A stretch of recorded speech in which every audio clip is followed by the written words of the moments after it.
Buenos días y bienvenidos a mundodesconocido.es.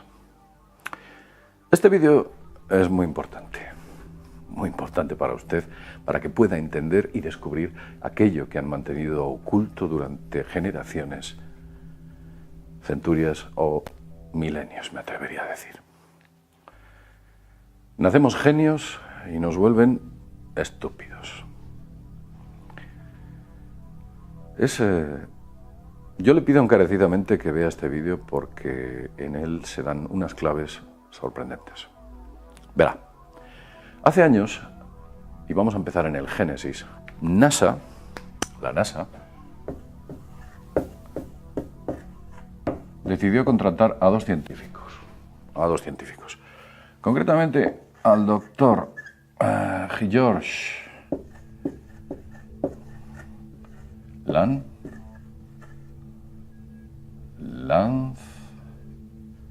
vamos a hacerlo bien, y el doctor Bert Hartmann, con J, aunque parezca raro. Contrata NASA a estos dos científicos. ¿Por qué contrata a estos dos científicos?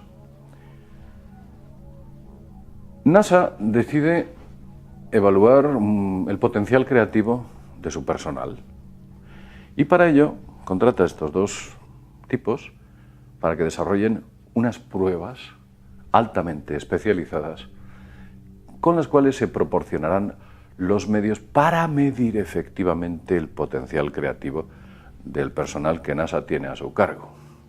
Para NASA era importante saber si tenía contratado a estúpidos o tenía contratado a genios.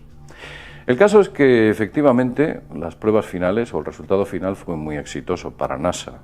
Los resultados fueron muy buenos, quedaron muy satisfechos y descubrieron que la gente que trabajaba para NASA pues tenía unas u otras capacidades.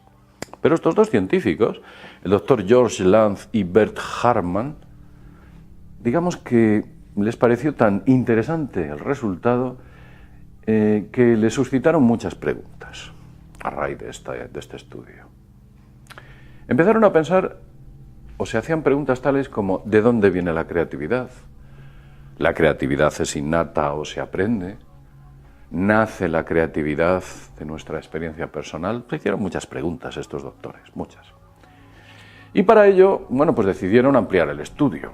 Ampliaron y para esa ampliación de estudio eligieron a 1.500 niños. Vamos a ponerlo aquí en otro color.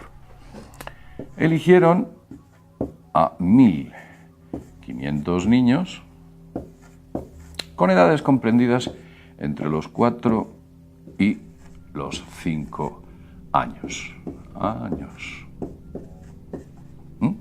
De los 4 y los 5 años. Cogen estos dos científicos, les hacen el mismo estudio que a los técnicos de la NASA, ingenieros, etcétera, a niños de 4 y 5 años. ¿Sabéis cuál fue el resultado de estas pruebas de alta capacidad? En estas pruebas lo que se intentaba, pues lo que se trataba era de proponer nuevas ideas, nuevos enfoques, soluciones innovadoras a problemas tradicionales o problemas nuevos. Descubrieron ni más ni menos que el 98% de estos niños eran genios. Ni más ni menos. Claro, esto sorprendió a Lance y a Hartmann. Dijeron, bueno, ¿qué demonios está pasando aquí? ¿Qué nos ocurre? Entonces, prosiguieron con otra siguiente etapa en el estudio. Una etapa adicional, debido a ese asombro de resultados de genios que habían obtenido, que a estos mismos niños les efectúan nuevamente el test cuando cumplen los 10 años. En una segunda etapa, a estos 1.500 niños les hacen el test cuando tienen 10 años. Ahí está. ¿Y sabéis lo que descubren? Que esos niños, con 10 años, ya no eran tan genios. El porcentaje de genialidad que les daba el test había bajado al 30%. de genios, ¿no? Había bajado. Evidentemente, la cuestión no quedó ahí porque el estudio estaba revelando cosas muy interesantes y deciden, otros 5 años después, efectuar el mismo estudio a estos niños, cuando ya tenían 15 años. ¿De acuerdo? Y entonces, en una tercera etapa, a estos 1.500 niños, con una edad de 15 años,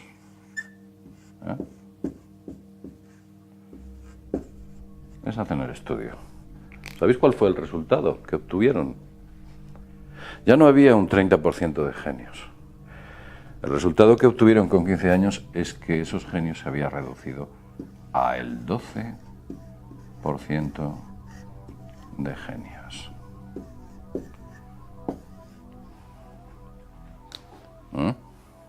¿Veis una clara trazabilidad? Una clara tendencia, quiero decir. Una clara tendencia evidente. Pero los científicos, en vista de estos tristes resultados, decidieron ampliar el test. Y cogieron a hombres y a mujeres adultos. Hombres y mujeres adultos. Y les hicieron esa prueba de genialidad. Esa prueba de genialidad técnica que habían desarrollado, altamente especializada. ¿Sabéis cuántas personas o cuál fue el resultado? Vamos a ponerlo aquí. Hicieron una cuarta prueba con adultos.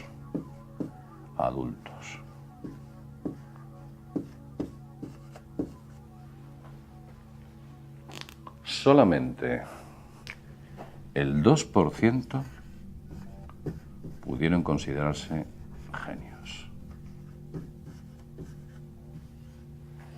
Nada más.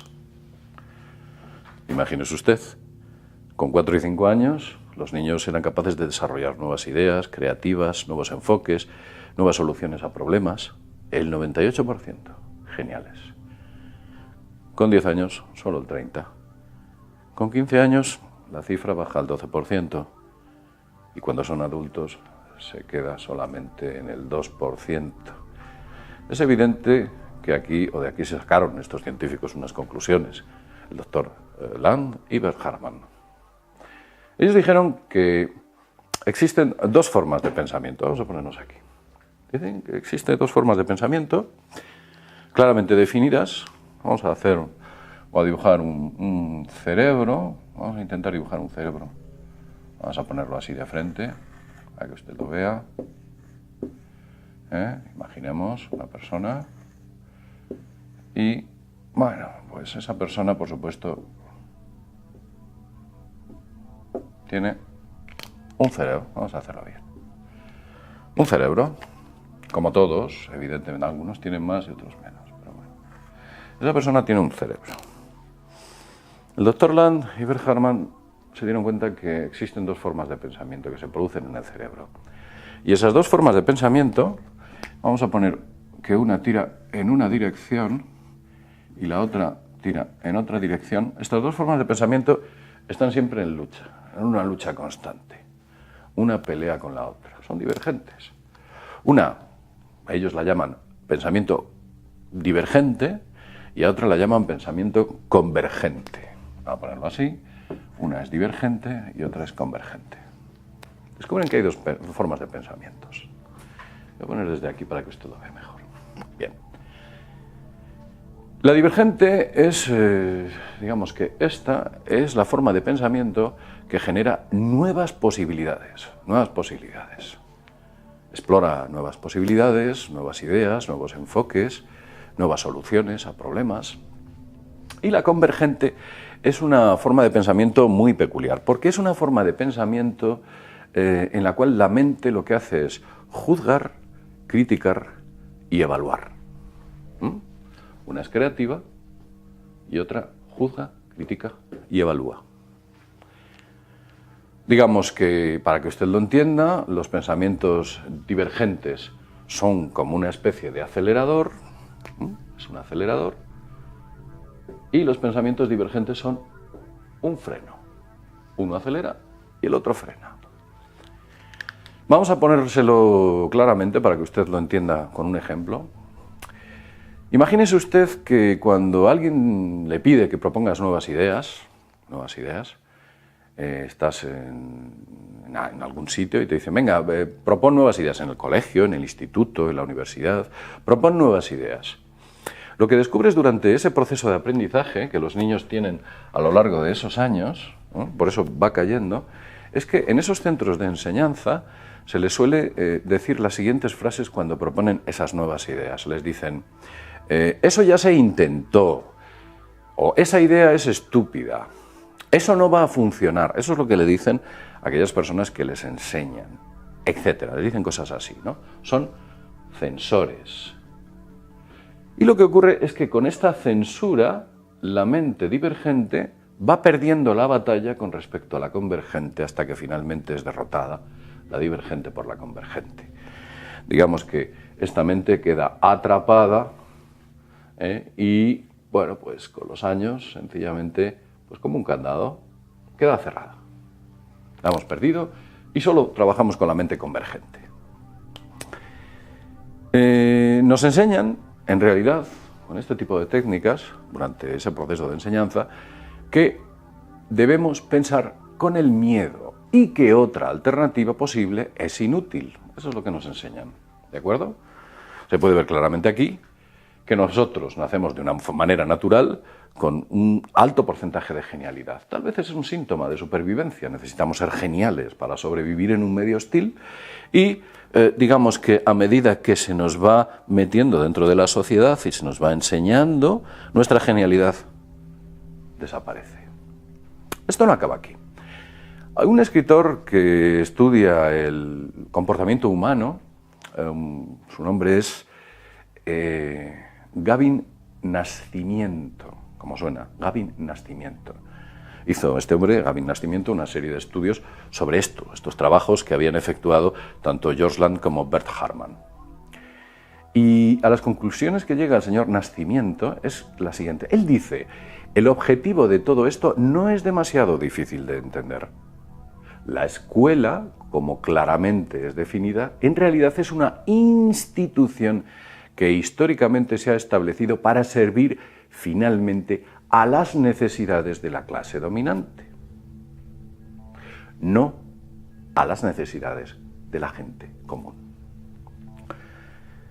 Para que la llamada élite mantengan sus manifiestos y lujosos estilos de vida, esto sigue diciéndolo el señor Nascimento, donde ellos contribuyen mínimamente a la propia sociedad, dice, para que la llamada élite mantenga su manifiesto y lujoso estilo de vida, donde ellos contribuyen mínimamente, pero disfrutan al máximo, esta élite entiende que los niños deben ser embrutecidos, lavándoles el cerebro para aceptar e incluso servir su rapaz sistema de escasez artificial, explotación sin fin y guerra constante.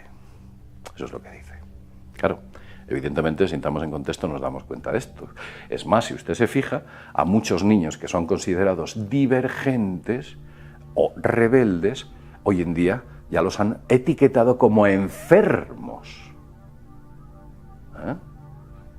Hay un corporativismo ahí entre este tipo de cuestiones y aquel que es muy divergente es un enfermo.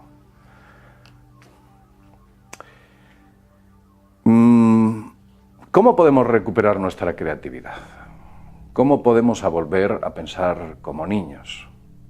Bueno, pues en realidad deberíamos quitarnos, como que fuera un abrigo, quitarnos esos estereotipos que tenemos sociales de conocimiento, de ideas, de forma de pensar, no ir como todos los borregos hacia una misma dirección.